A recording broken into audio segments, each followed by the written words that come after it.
ఈ వీడియోలో కనిపిస్తున్న పిల్లల వేషధారణ చూశారు కదండీ! చక్కగా కుర్తా అలాగే పంచెలాగా వేసుకున్నారు. అందరూ ఒకటే యూనిఫామ్ లాగా.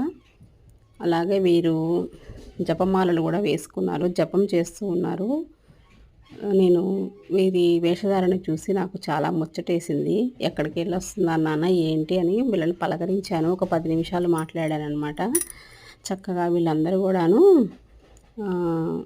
అహోబిలము నరసింహస్వామి దర్శనానికి వెళ్ళొస్తున్నామమ్మా అన్నారు.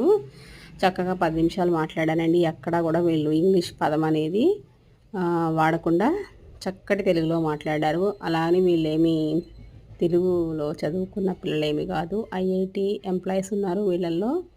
అలాగే బీటెక్ కంప్లీట్ చేసుకుని మంచి మంచి పెద్ద పెద్ద సంస్థల్లో ఉద్యోగాలు చేసుకునే వారు కూడా ఉన్నారు. ఇద్దరు ముగ్గురు మాత్రము ఇంకా బీటెక్ ఫైనల్ ఇయర్లో అలా ఉన్నారు అని చెప్పారనమాట.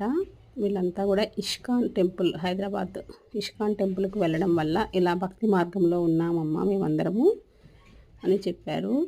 ఈ వీడియో నేను యూట్యూబ్లో అప్లోడ్ చేయడం కోసం తీయలేదు. చక్కగా ఈ రోజుల్లో ఇలాంటి వేషధారణ ఇంత చిన్న వయసు పిల్లలు వేసుకునేసరికి నాకు చాలా ముచ్చటేసింది. మా బాబుకు చూపిద్దామని వీడియో తీశాను. అలాగే ఈ కాలంలో పుణ్యక్షేత్రాలకు వెళ్ళినప్పుడు కూడా ఈ ఏజ్ ఉండే పిల్లలకు కనీసం పంచ కండువా వేసుకోవడానికి కూడా నిరాకరిస్తున్నారు. కానీ వీళ్ళు చూడండి చక్కగా ఎంత మంచి వేషధారణ. చాలా ముచ్చట అనిపించింది పిల్లల్ని చూస్తూ ఉంటే. అందుకోసమే నేను ఈ వీడియో అనేది అప్లోడ్ చేస్తున్నాను. పిల్లలకి అంతో ఇంతో దైవభక్తి అనేది ఉండాలి.